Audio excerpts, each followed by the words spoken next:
Hello student, अगर आप UP board कक्षा 10 के विद्यार्थी हैं और आप बोर्ड एग्जाम 2022 देने वाले हैं तो आपका सामाजिक विज्ञान का पेपर सेम ऐसा ही आने वाला है। जैसे कि आज की इस वीडियो में हम बताने वाले हैं, देख सकते हैं कौन सा क्वेश्चन किस तरह से और कितने नंबर का आने वाला है। तो आज की इस पेपर में हम आपको पूरा बताने वाले हैं, तो वीडियो को पूरा अंत तक देखते रहिए।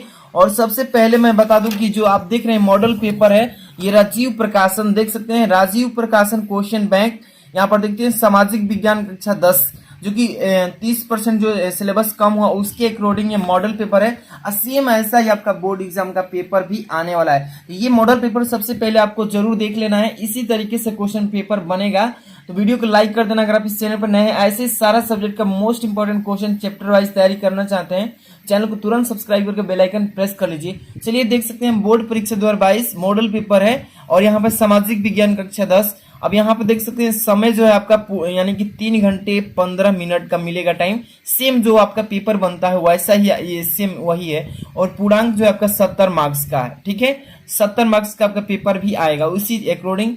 अब यहाँ पर निर्देश पढ़ना बहुत ही जरूरी है। निर्देश अगर नहीं पढ़ते हैं, क्वेश्चन अगर डायरेक्ट सॉल्व करते हैं तो आप गलती कर जाएंगे, क्योंकि यहाँ पे निर्देश में सबसे पहले समय 15 मिनट इसीलिए दिया गया है। ध्यान से देखिए पहला क्वेश्चन कि पहला लिखा है निर्देश की प्रश्न पत्र में 4 प्रकार के प्रश्न दिए जाएंगे, पहला नंबर। और यहाँ पे दूसरा है कि प्रश्नों के अंक उनके सम्मुख अंकित है कि कितने नंबर का कौन सा प्रश्न है उसके सामने दिया गया है। और तीसरा सभी प्रश्न करना अनिवार्य कर दिया है।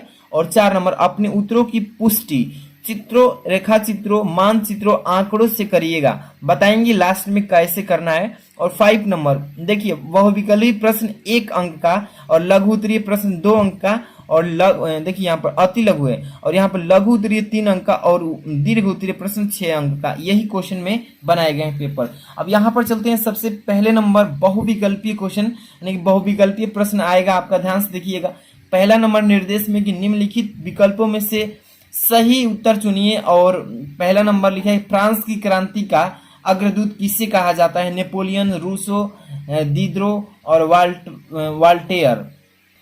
इसका जवाब आपको कमेंट बॉक्स में बताना है। जितने भी अगर देखिए बहुविकल्पी है आपको कमेंट बॉक्स में बताना है। अभी मैं पेपर का एनालिसिस करा रहा हूँ कि कैसा पेपर आपका पेपर आने वाला बोर्ड एग्जाम का। देखिए रोल्ट एक्ट कब पारित हुआ था, सन दिया है 1918, 1919, 1920, 1921, ठीक है।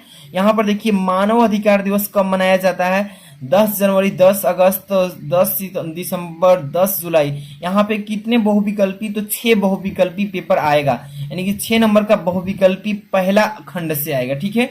और यहाँ पे अति लघुत्तरी की बात करूं तो ध्यान से देखिए अति लघुत्तरी प्रश्न यहाँ पर देखिए 7 नंबर, 8 नंबर, 9 नंबर, यानी कि 3 क्वेश्चन आएंगे। जैसे पूछ दिया है कि फ्रांस की क्रांति के 2 परिणाम बताइए। और 8 नंबर आयात शुल्क से क्या आशय है। और यहाँ पे बेल्जियम में कौन सी भाषाएं बोली जाती है। 2-2 नंबर के 3 क्वेश्चन। अब यहाँ पे चलते हैं, देख सकते हैं लघु उत्तरीय क्वेश्चन। यहाँ पे लघु उत्तरीय प्रश्न दिख रहा है ना, यहाँ पे लघु उत्तरीय प्रश्न में 10 नंबर से स्टार्ट होता है। जर्मनी के एकीकरण की लिखा प्रक्रिया का वर्णन कीजिए, या अथवा में भी उपलब्ध हो गया क्वेश्चन कि गांधी जी ने प्रस्तावित रॉलेट एक्ट के विरुद्ध एक राष्ट्रव्यापी सत्याग्रह आंदोलन क्यों प्रारंभ किया था, ठीक है। यहाँ पे 11 नंबर क्वेश्चन क्या है कि सत्ता की साझेदारी के महत्व को स्पष्ट कीजिए, या अथवा में लोकतंत्र की स्थापना के लिए नेपोलियन में चलाए गए द्वितीय आंदोलन की चर्चा कीजिए। इस टाइप से लघु उत्तरीय क्वेश्चन जो कि 3-3 नंबर के 2 क्वेश्चन आएंगे, ठीक है। अब बात करते हैं दीर्घ उत्तरीय क्वेश्चन। देख सकते हैं 12 नंबर क्वेश्चन कि वियना संधि क्या थी, इस संधि के प्रमुख उद्देश्य एवं व्यवस्थाओं का वर्णन कीजिए, या अथवा में भी दिया गया है। यहाँ पे अगर ये नहीं याद है तो यहाँ पर खिलाफत और असहयोग आंदोलन ने किस प्रकार हिंदुओं और मुसलमानों को एक मंच पर खड़ा किया, स्पष्ट करके बताना है।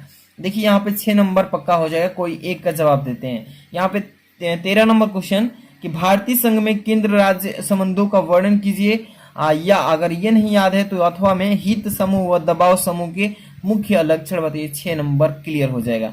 इसके बाद ही बात करते हैं यहाँ पे मानचित्र से संबंधित क्वेश्चन पूछा जाएगा। मानचित्र संबंधित प्रश्न, इस पर आपको 5 नंबर यहाँ पे मिलेगा अभी।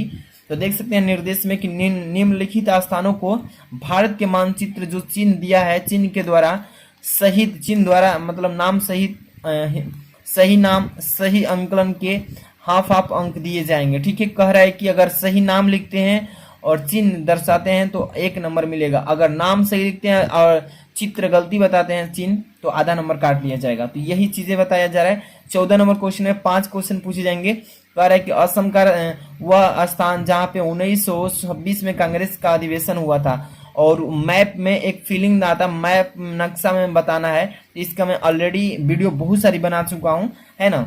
देखना चाहते हैं तो डिस्क्रिप्शन में लिंक दे दिया हूँ, वहां से देख सकते हैं। सेकंड नंबर, पश्चिम बंगाल का वह स्थान जहाँ पे 1928 में कांग्रेस अधिवेशन हुआ।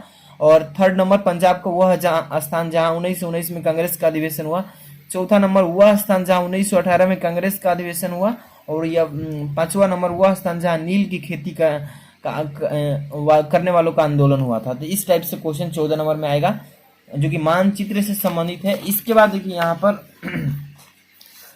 ये आपको यहाँ पे कह रहा है कि केवल दृष्टि बंधित परीक्षाओं के लिए मानचित्र कार्य के विकल्प में दिए जाते हैं, ठीक है। तो यहाँ पर 14 नंबर क्वेश्चन वही में से है। अब यहाँ पे देखिए क्वेश्चन नंबर खंड, इसमें 14 नंबर का 1 2 3 4 5 कोई एक को करना है, ठीक है। यहाँ पर देखिए ध्यान से देखिए, खंड ख स्टार्ट होता है, खंड ख स्टार्ट होता है। और यहाँ पे क्वेश्चन दिया है निर्देश, निम्नलिखित विकल्पों में से सही विकल्प चुनकर लिखना है, जो कि इसमें भी 6 बहुविकल्पी खंड ख से भी आएंगे, खंड क से भी 6 विकल्पी थे। यहाँ पे 15 नंबर, पंजाब में भूमि निम्नीकरण का निम्नलिखित में से प्रमुख कारण बताइए। यहाँ पर गहन खेती, अधिक सिंचाई, वनोन्मूल्य, अति पशुचारण, कौन सही है कमेंट बॉक्स में बताइए। 16 नंबर का, सलाह बांध किस नदी पर स्थित है। महानदी, चिनाब, सतलज, कृष्णा। चलिए 17 नंबर, एंथ्रोसाइट का संबंध किस खनिज से है। यहाँ पर देखिए 18 मानव विकास रिपोर्ट 2018 में भारत कौन सा स्थान पर प्राप्त हुआ था। तो ये आपको कितना, तो 6 बहुविकल्पी, फिर खंड ख में क्लियर हो गया। अब यहाँ पर देखिए अति लघुत्तरीय प्रश्न, यहाँ पे पूछेगा कि खनिज क्या है, भारत में तृतीय क्षेत्र का महत्व बढ़ाने का कारण क्या है। यहाँ पर पूछेगा कि आर्थिक गतिविधियों रोजगार की परिस्थितियों के आधार पर कौन वर्गीकृत की जाती है, ये बताना है, ठीक है। तो ये था अति लघुत्तरीय क्वेश्चन। 3 क्वेश्चन इसमें भी पूछेगा, जो कि 2-2 नंबर के क्वेश्चन पूछे जाएंगे। इसके बाद आप देख सकते हैं यहाँ पे लघु उत्तरीय क्वेश्चन पूछेगा। यहाँ पे लिखा है कि मृदा अपरदन क्या है, इसके 2 कारण लिखिए, या अगर वो नहीं याद है तो अथवा में भी ऑप्शन दिया जाता है कि भारत सरकार द्वारा वनों को कितने भागों में डिवाइड किया गया है, यानी कि बांटा गया है। 3 नंबर का क्वेश्चन पूछता है, ठीक है। अब चलते हैं यहाँ पे देखिए 25 नंबर, ध्यान से देखिएगा क्वेश्चन नंबर 25 कि मानव विकास के लिए साक्षरता क्यों अनिवार्य किया गया है। मानव विकास के लिए साक्षरता मतलब होता है शिक्षित पढ़ा लिखा, क्यों अनिवार्य है। या अथवा में भी दिया है कि आर्थिक तथा अनार्थिक क्रियाओं में अंतर बताइए, अंतर केवल 2 बिंदु में लिखना है, ठीक है। ये जो कि 3 नंबर का पेपर में पूछेगा, तो इस टाइप के क्वेश्चन को ध्यान से पढ़ते रहना है। दीर्घ उत्तरीय क्वेश्चन ध्यान से देखिए क्या कह रहा है।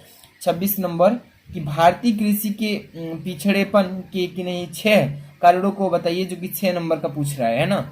अगर वो याद नहीं है तो अथवा में भारत की अधिकांश जूट मिले पश्चिम बंगाल में क्यों स्थित है, ये बताइए। इसके 4 प्रमुख कारण भी बताइए। तो देखिए भारत की अधिकांश जूट मिले कहाँ, बंगाल में कहाँ पर स्थित है वो बता दीजिए, और 4 प्रमुख कारण बताइए क्या क्या कारण है उनका, ठीक है। तो 6 नंबर क्लियर हो जाएगा। कोई एक ही करना, अथवा वाला कीजिए या ऊपर वाला कीजिए। अब इसके बाद देखिए 27 नंबर, ध्यान से देखिए क्या लिखा है। विकसित देशों की कि नहीं 3 विशेषताओं का वर्णन कीजिए, जो कि 6 नंबर का ये भी क्वेश्चन है। अगर ये नहीं याद है तो अथवा में भी कर सकते हैं। स्वामित्व आधारित क्षेत्र यानी सार्वजनिक एवं निजी का विवेचना कीजिएगा। इस टाइप से क्वेश्चन आपको बोर्ड एग्जाम में पूछा जाएगा।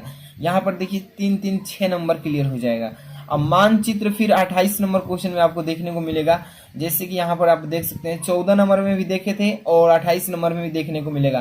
तो यहाँ पर देखिए निर्देश में बताया जा रहा है कि निम्नलिखित स्थानों को भारत के मानचित्र यानी चिन्ह द्वारा क्या कीजिए, चिन्ह और नाम द्वारा दर्शाइए। सही नाम और सही अंकन के लिए आपको हाफ नंबर दिए जाएंगे।